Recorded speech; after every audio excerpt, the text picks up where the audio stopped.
अस्सलाम वालेकुम स्टूडेंट्स। हम अपने दूसरे चैप्टर के एमसीक्यूज के हवाले से वीडियो नंबर 8 पे काम कर रहे हैं और इसको हम शुरू करेंगे 174 एमसीक्यू से। कुछ एमसीक्यूज गालबन रिपीट हो गए, इसकी वजह से मैं इस वीडियो को 174 से स्टार्ट कर रहा हूँ। The formal tone demonstrate a respect of superior and acknowledge the reporting hierarchy within an organisation and show. देखिए, बात यह है कि जो फॉर्मल टोन इस्तेमाल की जाती है बिजनेस कम्युनिकेशन में, उसकी वजह यह है कि एक तो सीनियर की रिस्पेक्ट करना चाहते हैं, दूसरा हम एक्नॉलेज करना चाहते हैं hierarchical seniority of the senior और अपनी जूनियरिटी या सबऑर्डिनेशन से। उसके अलावा क्या शो करता है, जाहिर है अनफेमिलियरिटी तो शो हो नहीं सकती, फ्रेंडलीनेस नहीं हो सकती।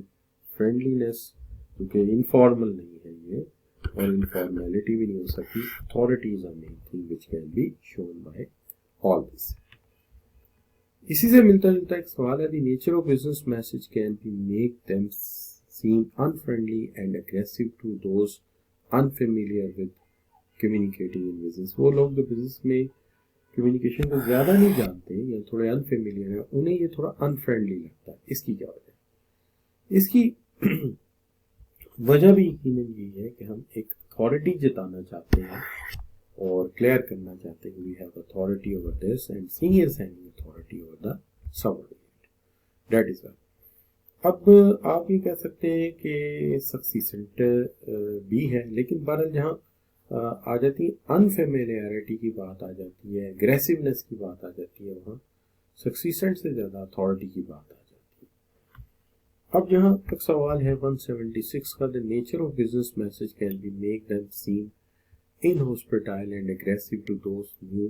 तो ये थोड़ा दूसरे अल्फाज में लिखा गया कि थोड़ा इनहॉस्पिटाइल यानी ज़रा गैर मेहमान नवाजी वाला और ज़रा अग्रेसिव लगता है।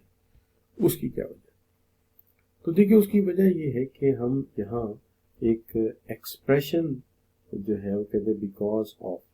तो आप ये कह सकते हैं कि बिकॉज ऑफ। तो देखिए, यहाँ पे आप ये तो कह नहीं सकते कि टाइम मार्क करने के लिए क्या हमारे पास कोई आप क्या समझते हैं कोई फालतू टाइम है जो हम मार्क कर सकते हैं? ये तो बात गलत है। मार्क टाइम में होता है कि इसके पास फालतू टाइम ज़ाया करे, और इम्प्रेशन ऑफ इनफॉर्मेलिटी तो हो नहीं सकता। लिहाजा ये इसीलिए है कि हम ये शो करना चाहते हैं कि वक्त ज़ाया ना हो, एफिशिएंट कम्युनिकेशन की जा सके and time is a resource, time बचाया जा सके। इसलिए बात उतनी ही की जाए कि इनकोडर, डिकोडर, सेंडर और रिसीवर दोनों का टाइम बचे। Question 177. In business, the smart way to manage the managerial issues inside dynamically update and share business dash and brand assets throughout your organization.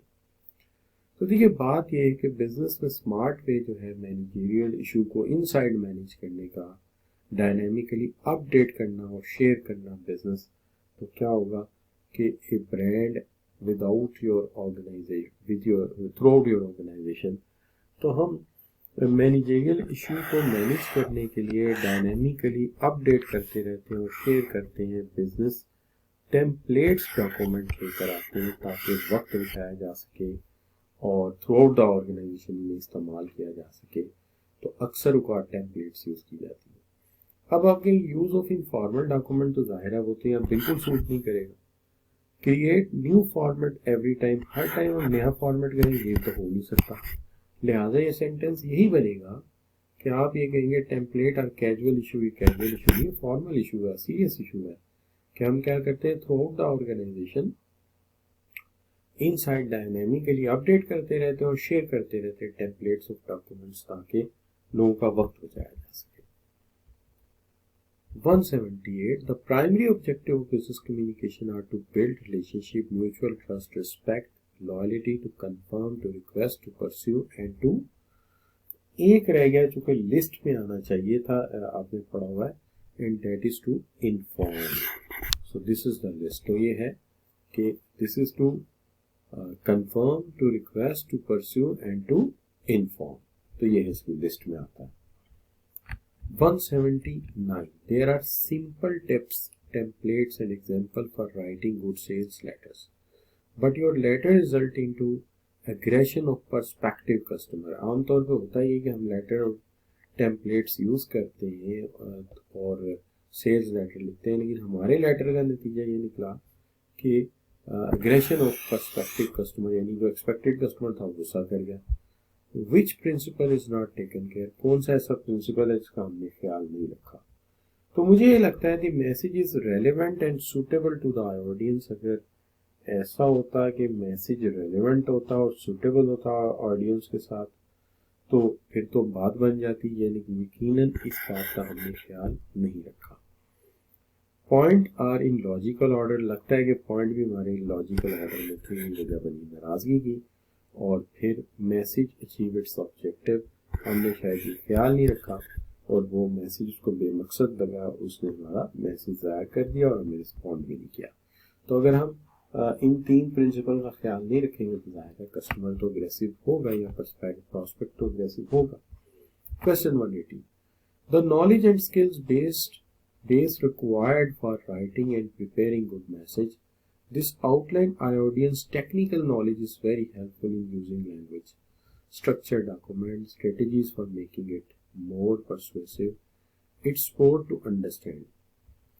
तो ये हमें मदद देता है अंडरस्टैंड करने में। पहली बात, how much technical jargon can be used. अगर हम अच्छी प्लानिंग से लेटर लिखें और ऑडियंस के मुताबिक आउटलाइन करें कि उनके पास कितना टेक्निकल नॉलेज है, उसके मुताबिक लैंग्वेज और स्ट्रक्चर तैयार करें, तो हमें ये आइडिया हो जाएगा कि हम कितना टेक्निकल जॉर्गन इस्तेमाल कर सकते हैं।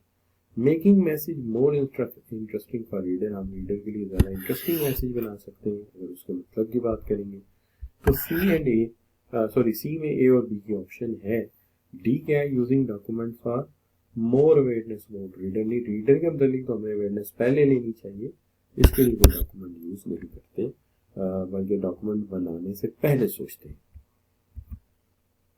Question 181, while communication, audience may mishear and misunderstand the communication. This cause stress and anxiety. अक्सर कम्युनिकेशन में ऐसा होता है कि चीज़ें बगैर सुने ही निकल जाती हैं, बगैर समझे ही निकल जाती हैं, और ये कॉज करती है anxiety, with themselves are further barrier to effective communication, जो फर्दर बैरियर बन जाती है effective communication. Among the given reasons, which one can have a profound impact on effectiveness of communication in several different ways. नीचे दी गई options में से कौन सी ऐसी ऑप्शन है जो सेवरल डिफरेंट वे में कम्युनिकेशन को इफेक्ट कर सकती है। देखिए, पीसफुल इन्वायरमेंट तो फायदा देगी, ठीक है जी, और कंफर्टेबल सीटिंग भी फायदा देगी, मदद करेगी। रनिंग मीटिंग ऑन टाइम भी फायदा देगी। मसला ये कि अगर बैकग्राउंड म्यूजिक आ गया तो उससे चीजें मिस हेयर भी जाएंगी और फर्दर कम्युनिकेशन में प्रॉब्लम भी आएगी। क्वेश्चन 182 है, in decision making state in which decision maker face a set of information, एक कॉम्प्लेक्सिटी, उसे एक कॉम्प्लेक्सिटी मिली है इंफॉर्मेशन में, एंड लेवल ऑफ रिटेंडेंसी, उसे बहुत ज्यादा बार बार एक जैसी मालूमात कई बार पढ़नी पड़ रही है, कॉन्ट्राडिक्शन, मालूमात एक दूसरे टकरा भी रही है, मुखालिफ भी है, कॉन्ट्राडिक्ट है, एक चीज एक बताती है दूसरी उसको निगेट करती है, एंड इनकंसिस्टेंसी, उसके अंदर एक इनकंसिस्टेंसी भी पाई जा रही है। Accumulation of individual information, clues of differing size and complexity that inhibit the decision maker's ability to optimally determine the best possible decision, जो कि एक अच्छे फैसला साज की जो फैसला साजी की कैपेबिलिटी है उसको भी वो अंडरमाइन कर रही है, उसको भी वो दबा रही है। और प्रॉब्लम क्या है, यकीनी तौर पे अगर आप कहें कि कैपेबिलिटी ऑफ मैनेजर का मामला है तो वो इतना कुछ बताता ही ना। अच्छा, अगर कॉन्टेक्चुअल फैक्टर होते तो जाहिर है उसके मतलब कुछ मालूमात होती, लैक ऑफ मोटिवेशन होती तो उसके मतलब भी कोई मालूमात दी होती। यकीनन ये इंफॉर्मेशन का ओवरलोड है जिसकी वजह से एक ही बात को बार बार पढ़नी पड़ रही है और वो फैसला भी नहीं कर पा रहा। 183, the success of planning depend on, तो जो प्लानिंग की सक्सेस है वो डिपेंड करती है एक्यूरेट इंफॉर्मेशन पे। इनिशिएटिव अपनी जगह मौजूद है लेकिन उसके मुताबिक इतनी बात नहीं, चूंकि हम बिजनेस कम्युनिकेशन के परसेप्शन में देख रहे हैं और लेटेस्ट इक्विपमेंट को भी हम यहाँ पे नहीं लेते। तो ये है 183। अब आ जाता है 184 जिसके अंदर आप ये कहते हैं कि dash is about the problem organisation is facing, insufficient analysis of on hand information. On hand information का इनसफिशिएंट एनालिसिस जो है वो हमारे लिए मसला बनाता है। तो कहते हैं dash is about the problem organisation is facing, insufficient analysis of on hand information के जो एनालिसिस है वो पूरा हो नहीं पा रहा या इनसफिशिएंट है। तो इसके अंदर ज़्यादातर चांस ये है कि लैक ऑफ इनिशिएटिव, फिर बात आ जाती है कि ये तो नहीं लिया जा सकता कि ऐसी तो कोई मालूमात हमें मिली नहीं कि मैनेजर लेजी है या उसके पास नॉलेज नहीं है, ऐसा कुछ भी नहीं है। तो इसके अंदर एक मसला है, उसकी वजह हो सकती है कि मालूमात जो मिली है उसमें एक्यूरेसी ना नजर आ रही हो, एक वजह ये हो सकती है। और लैग एक ये भी हो सकता है कि हमें इन्वायरमेंटल अंडरस्टैंडिंग ज़्यादा ना हो जिसकी वजह से हम फैसले ना कर पा रहे हो। तो ये दो वजूहात हो सकती हैं इसके अंदर। 185 message are presented in hierarchy, message present किए जाते हैं हायरार्की में। Analysis a topic into sub topic and then sub topic of the sub topic. एक टॉपिक होता है, उसका सब टॉपिक होता है, फिर उसका सब टॉपिक होता है। तो ये ठीक है। क्रिएट अ लीड सब topic and leads to main topic, नहीं ये एक अलग अप्रोच है। एक लीड क्रिएट करते हैं सब टॉपिक की, फिर हम जाते हैं मेन टॉपिक की तरफ। Main topic present in the end, ये कोई लाजमी रूल नहीं है, ठीक है जी। तो ये एक मेन रूल नजर आता है, ठीक है, हायरार्की के एतबार से। Get your mind set right, it's important and you are in the right head space before you speak to your staff and prepare your team and be open. अगर आप अपनी टीम को अपने पास बुला रहे हैं, उसे प्रिपेयर कर रहे हैं खबर सुनाने से पहले या बात करने से पहले, ब्रेकिंग न्यूज, तो अगर ये कुछ खुशी की खबर होती तो इतनी तैयारी ना करनी पड़ती। यकीनी तौर पे ये बैड न्यूज है जिसके लिए आपको बहुत ज्यादा प्रिपेयर करना पड़ा। Question 187, news givers between 65 to 70% choose to give। तो 65 to 70% न्यूज गिवर्स आमतौर पे क्या करते हैं, तो वो ये करते हैं कि give good news first then eliminate bad news. तो ऐसा तो नहीं करते जी, बैड न्यूज एलिमिनेट तो नहीं हो सकती। बैड न्यूज फर्स्ट कोई नहीं देता, good news first and then bad news. हमेशा पहले अच्छी खबर दी जाती है फिर बुरी खबर दी जाती है।